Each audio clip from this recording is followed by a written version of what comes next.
The Varian ship emerged from the darkness of space, its sleek form catching the light of Sol as it approached Earth. Captain Talon stood at the command center, his three eyes fixed on the main screen. He had visited many dead worlds in his career as a xenoarchaeologist, but Earth had always been a special interest for his people. "Scan complete, Captain," said Officer Maru, his voice calm and measured. "The planet appears completely frozen. Average temperatures are 30 degrees below historical records." Talon nodded slowly. He had expected this. The last signals from Earth had ceased over 500 years ago, shortly after the beginning of what humans had called the Great Freeze. What had once been a vibrant blue-green world was now a white sphere, ice extending from pole to pole. "Prepare the atmospheric modifiers," Talon ordered. "We'll need to thaw key regions to access the ruins." The Varian Archaeological Society had sent them to study Earth, to document the achievements of humanity before all traces disappeared beneath the ice. It was what they did throughout the galaxy, preserving the memory of fallen civilizations. 3 days later, Talon stood in the observation deck with senior researcher Sebi, watching as the first atmospheric modifiers were deployed. The small devices dropped into Earth's upper atmosphere, where they would begin the careful process of warming specific regions. "I've been studying human history during our journey," Sebi said, her scales shifting to a thoughtful blue color. "They were remarkable for such a young species." "Indeed," Talon agreed. "Their art, their music, their strange determination. If not for the Ice Age, they might have joined us among the stars someday." The first areas targeted for thawing were what had once been major population centers, the ruins of London, New York, Beijing, and Cairo. As the days passed, the ice began to recede, revealing the tops of skyscrapers and the ruins of bridges. "Captain," called the communications officer. "You need to see this." Talon hurried to the command center, where a holographic display showed energy readings from the surface. Small, but unmistakable power signatures were appearing as the ice melted. "Automated systems?" Talon suggested. "Possibly," said Officer Maru. "But they're changing, adapting to our presence. That suggests something more." Talon ordered a scout ship to investigate the signals near London. He joined the team himself, his scientific curiosity overriding caution. As their shuttle descended through the atmosphere, Talon could see the effects of their atmospheric modifiers. What had been a solid sheet of ice was now showing patches of exposed Earth and the tops of human structures. The shuttle landed near a partially exposed building, its upper floors now free from ice. The team stepped out, their environmental suits protecting them from the still frigid air. "The energy signature is coming from beneath us," said Hannah, the team's technology specialist. "Approximately 300 meters down." They followed her instruments to what had once been a park, now a field of ice with a small melted area. In the center of the melted region was a metal hatch, its surface surprisingly free of rust or damage. "This doesn't look like an automated system," Talon said, examining the hatch carefully. "This has been maintained." As if in answer to his observation, the hatch began to move. The Varians stepped back, weapons raised defensively. The hatch opened fully, revealing a well-lit tunnel and an elevator platform. After a moment of hesitation, a figure emerged from the tunnel. It walked upright on 2 legs and had 2 arms, just as the historical records had shown. But this was no ancient automation or robotic guardian. It was a living, breathing human, dressed in practical clothing designed for cold weather. "Greetings," the human said, looking at each of the alien visitors with remarkable composure. "I am Pac. Welcome to Earth. We've been monitoring your ships since they entered our solar system." Talon felt his scales flush with shock, a reaction shared by his team members. This was impossible. No species survived planetary ice ages. Yet here stood a human, speaking calmly as if meeting aliens was an everyday occurrence. "You survived?" Talon finally managed to ask. Pac smiled. "Of course we did. It takes more than a little ice to finish off humanity. There are millions of us living in the underground complexes. We've been waiting for the ice to recede naturally, but your help is certainly appreciated." Talon's mind raced with questions. How had they survived? What had they been doing for 5 centuries beneath the ice? And most importantly, what would the Varian High Council say when they discovered that humans, far from being extinct, had endured one of the harshest planetary disasters ever recorded? Would you like to come inside? Pack asked, gesturing toward the open hatch. It's much warmer down there, and our leader would like to meet you. Talon led his team into the elevator behind Pack. The platform descended smoothly, carrying them deep below Earth's frozen surface. Officer Maru kept his scanner active, recording everything. How far down does this go? Asked Hannah, watching the tunnel walls pass by. About 400 meters, Pack replied. The first levels are mostly maintenance and security. The living areas are deeper. The elevator slowed and stopped. The doors opened to reveal a large antechamber carved from bedrock and reinforced with metal supports. 2 human guards stood at attention, wearing simple gray uniforms with small badges showing a green plant breaking through ice. Security check, Pack explained. Standard procedure for all visitors. The guards scanned the aliens with handheld devices, then nodded to Pack. They're cleared. The council is waiting in the main chamber. Pack led them through a series of corridors, each more impressive than the last.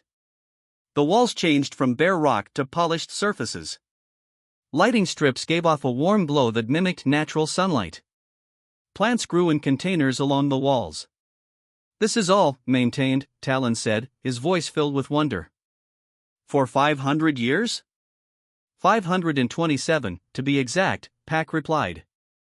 The Great Freeze came quickly. Many didn't make it to the shelters. But those who did brought everything they could: knowledge, technology, seeds, determination. They passed rooms filled with people working at computers, others tending to hydroponic gardens. Children ran past, stopping briefly to stare at the strange visitors before continuing their games. Here we are, Pack said, stopping before a large metal door. The Central Council Chamber. The door slid open, revealing a circular room with a round table at its center. 5 humans sat around it, 3 women and 2 men. They rose as the visitors entered. A tall woman with gray-streaked black hair stepped forward. I am Sarah, Chief Administrator of London Complex. Welcome to what remains of human civilization. Talon stepped forward and gave the traditional Varian greeting, touching his right hand to his chest. I am Captain Talon of the Varian Archaeological Research Vessel Seeker of Knowledge. We came to study what we believed were the ruins of your civilization. Sora smiled. Yet you found us very much alive. She invited them to sit at the table. A young man served hot drinks to everyone. Talon noticed his team's hesitation and took the first sip of the steaming liquid to show good faith. It was bitter but pleasant. We call it coffee, Sora explained. One of the luxuries we managed to preserve. Our ancestors saved every plant seed and animal embryo they could. How many of you survived? Asked Sebi. Initially, about 8 million worldwide, answered a man who introduced himself as Gene, the complex's historian. Now our population is stable at around 30 million, spread across 15 major complexes. Talon nearly dropped his cup. 30 million? All underground? Gene nodded. The complexes are massive. London houses about 2 million people. We've expanded over the centuries, digging deeper and wider. All complexes are connected by deep transit tunnels. What caused the Ice Age? Hannah asked. Our records show it happened far too quickly to be natural. The council members exchanged glances. Sora spoke carefully. Our scientists detected unusual activity in the upper atmosphere before temperatures began dropping. Some believed it was artificial, but we had no way to stop it. Survival became our only priority. Talon showed them images from their ship, displaying the ice receding from their atmospheric modifiers. We can help speed up the thawing process if you wish to return to the surface. That's been our dream for generations, Sora said. To see the sun again, to feel wind on our faces. Our oldest members remember the world before the ice. The rest of us have only seen it in recordings. As they talked, a young girl entered the chamber, bringing a message to Sora. She stared openly at the aliens, her eyes wide with curiosity. "This is my granddaughter, Nari," Sora said. "The future of humanity." Nari approached Talon without fear. "Are you really from another world? Have you seen many stars?" Before Talon could answer, alarms began to sound throughout the complex.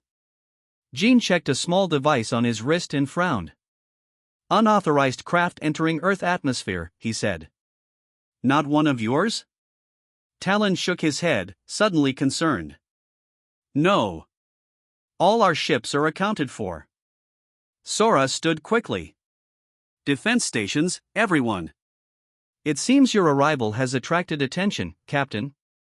Perhaps not all visitors come with peaceful intentions like yours."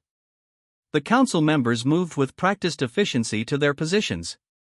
Screens around the chamber came to life, showing the approach of an unfamiliar ship, sleek and predatory in design, nothing like the Varian research vessels.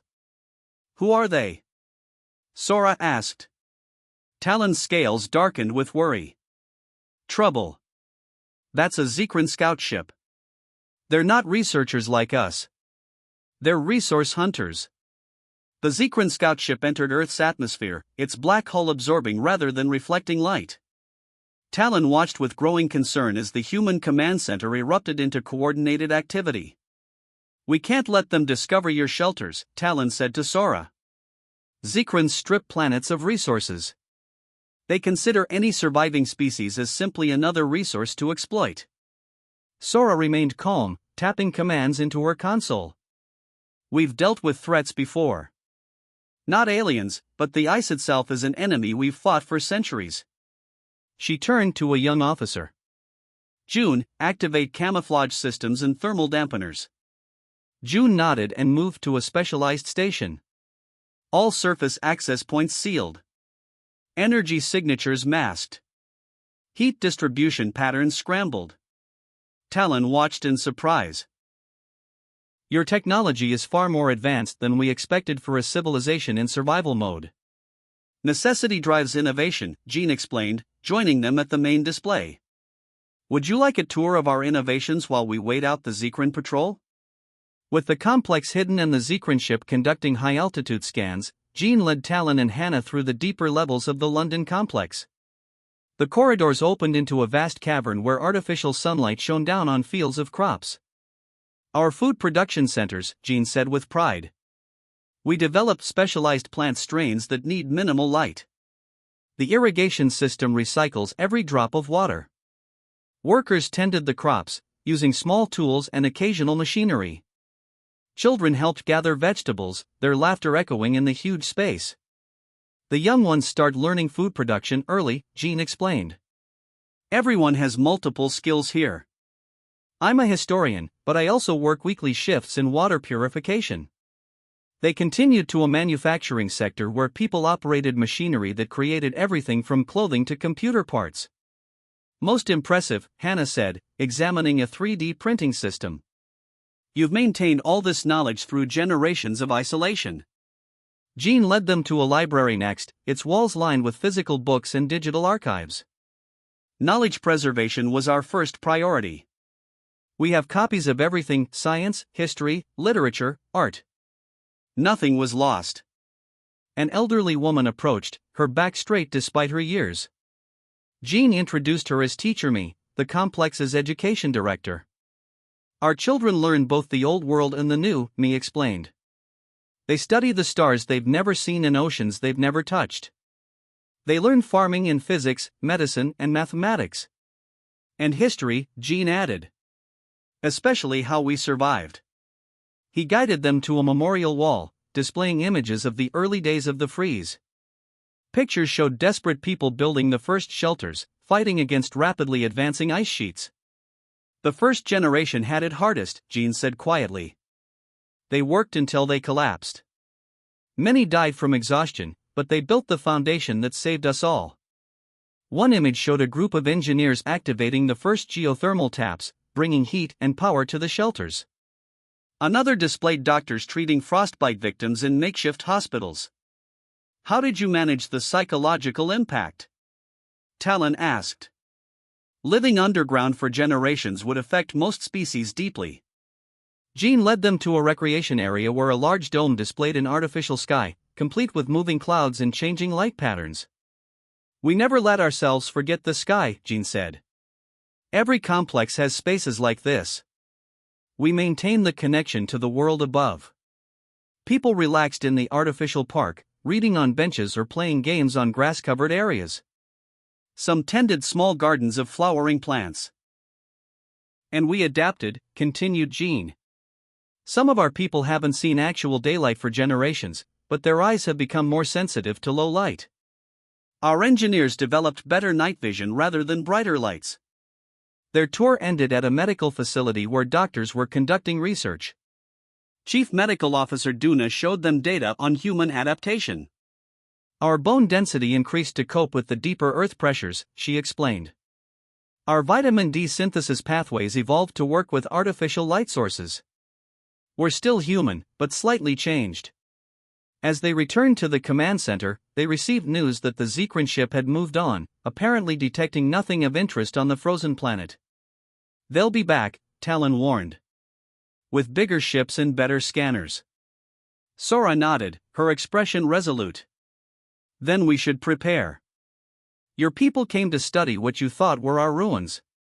Instead, I hope you'll help us reclaim our world. Talon looked around at these humans who had survived centuries underground, maintaining not just life but civilization itself. They had preserved knowledge, adapted their bodies, and kept hope alive through generations of darkness. The Varian Council must know about this, Talon said. Humanity's resilience deserves recognition and support. As if to emphasize his words, alarms sounded again. This time, the screen showed something unexpected, a patch of green breaking through the ice near what had once been the Thames River. The first plants were emerging as Earth began to thaw. Talon's report to the Varian High Council did not receive the response he had hoped for. 3 days after sending his detailed findings about human survival, the Council's reply arrived. Talon read it in the privacy of his quarters aboard the orbiting research vessel. Your discovery is concerning, the message stated. Humanity's unexpected survival presents significant complications. The terraforming mission is hereby changed. You are ordered to halt all surface thawing operations immediately. Observe only. Do not assist further technological development. Talon's scales darkened with dismay. He had expected the Council to share his admiration for human resilience. Instead, they saw only potential competition, another species that might one day challenge Varian dominance. On Earth, the news spread quickly through the London complex. Sara called an emergency meeting with representatives from all global shelters, connected through their secure communication network. The Varians have stopped the thawing process, Sora announced to the gathered leaders. Their council fears our potential. Juan, leader of the Sol complex, spoke first. After 5 centuries underground, we finally had hope of returning to the surface. We cannot accept this setback. The meeting room fell silent as Director Kim from the Science Division entered. A woman of few words, Kim commanded respect through her brilliant mind rather than speeches. We have analyzed the Varian atmospheric modification technology, Kim said, displaying technical diagrams on the main screen. We can build our own version using materials from our deepest mining operations. That would be seen as a direct challenge to the Council's authority, Talon warned. He had joined the meeting as an observer, increasingly torn between his people's orders and his growing respect for humanity. Perhaps a challenge is exactly what's needed, said Sora. For too long, we've simply survived. Maybe it's time to show what humans can truly do. The vote was unanimous.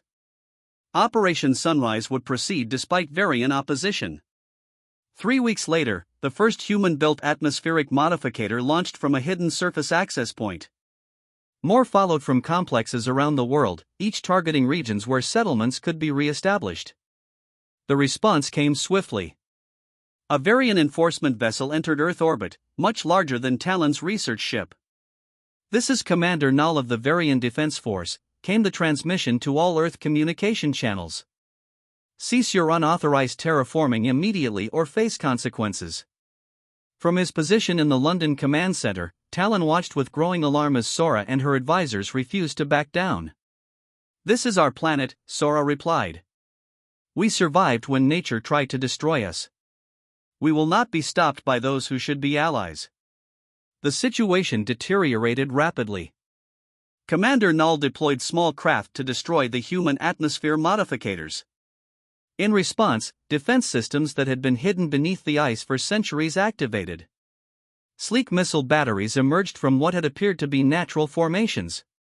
"You never mentioned defense capabilities," Talon said, surprised at this new revelation. Jean looked grim. "Some things we keep private. The first generation didn't just build shelters, they prepared for any threat that might come while we were vulnerable." The first exchange was brief but intense. Human missiles damaged 2 Varian craft, forcing them to retreat.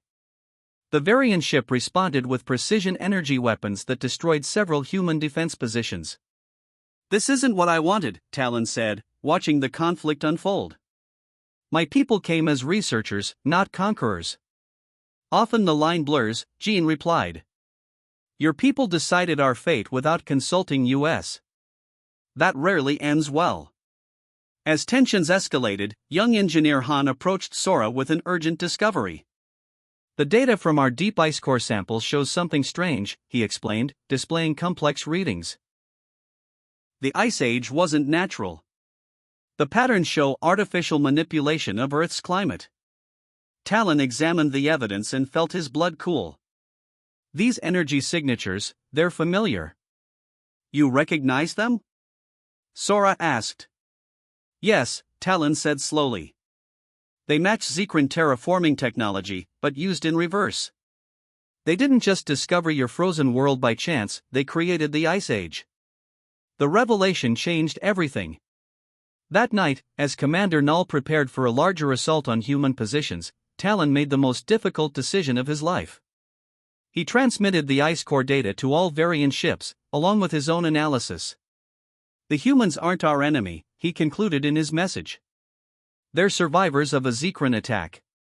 The same enemy that has destroyed 3 Varian colony worlds in the past century.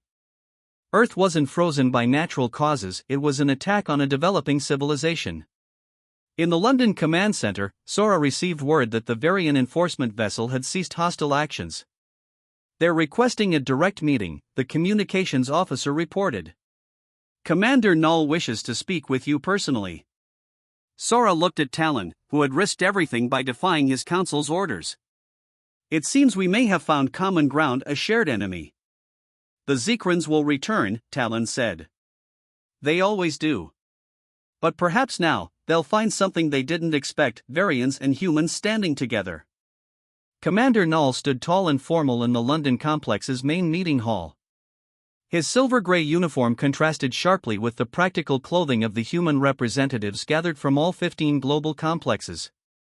Talon watched from the side, still uncertain of his standing after defying council orders. "The evidence is conclusive," Null said, his voice carrying across the silent room. "The Zekrans engineered Earth's Ice Age as part of their resource acquisition strategy.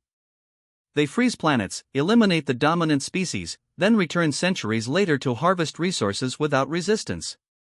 Sora nodded gravely. "Yet their plan failed here. We survived.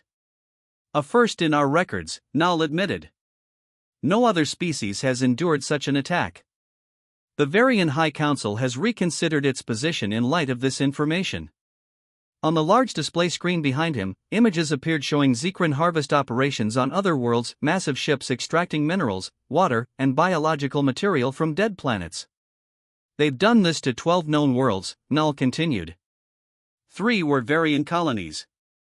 We lost millions of our people. "And now they'll return to Earth," said Huan, his voice steady despite the terrible implications. "How long do we have?" "Based on their typical patterns, less than 1 Earth year," Null replied. "They send advanced scouts first, like the one we detected earlier. The main harvest fleet follows." The room erupted in urgent discussions. Centuries of survival had not prepared humans for this new threat. After the noise subsided, Director Kim stepped forward. We have an advantage they don't expect, she said. Our technology developed differently underground. We created things they've never seen.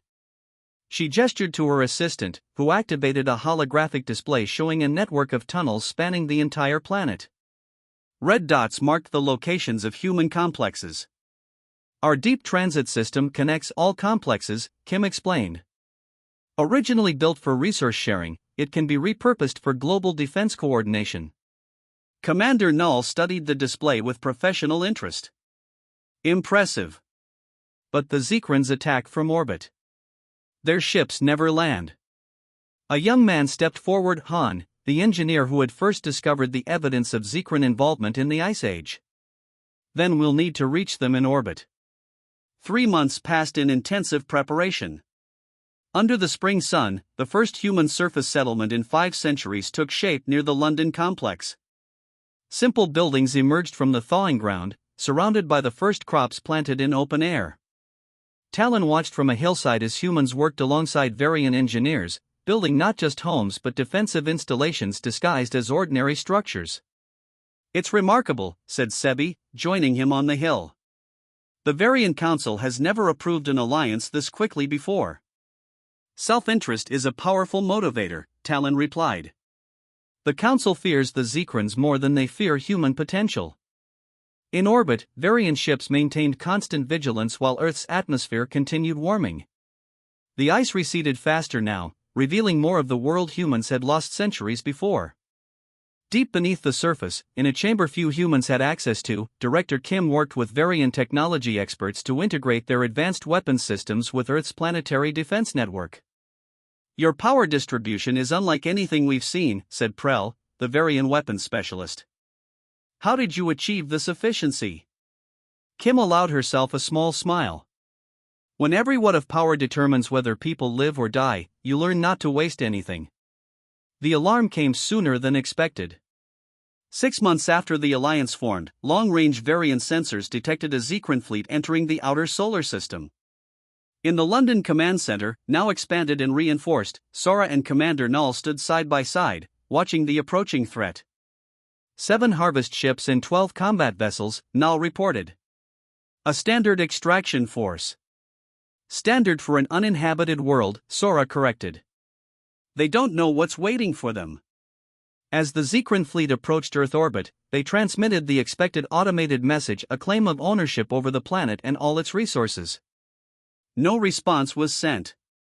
The lead Zekran ship moved into position above what had once been the Atlantic Ocean. It began deploying harvester drones, massive machines designed to extract resources efficiently. They're starting with water collection, Null observed. Following their usual pattern. Then we follow ours, Sora replied, and gave the signal. Across the planet, hidden defense systems activated. From beneath the oceans, from mountain ranges, and from the polar ice caps that still remained, energy weapons of human design but Varian manufacture emerged. The first harvester drone exploded in a brilliant flash visible from the surface. More followed as the coordinated defense network engaged the surprised Zekran fleet. In orbit, Varian warships emerged from hiding positions behind Earth's moon, catching the Zekran vessels in a carefully planned crossfire. The Zekrans always expect dead worlds, Talon said, watching the battle unfold on the command center screens. They never face organized resistance. That was their mistake, Sora replied. They thought they killed us. Instead, they made us stronger. As the battle continued, Han approached with news from the surface settlements. The first children are playing in the open air. The first earth flowers are blooming again. Humanity had not just survived, they had reclaimed their world. And in doing so, they had gained allies among the stars.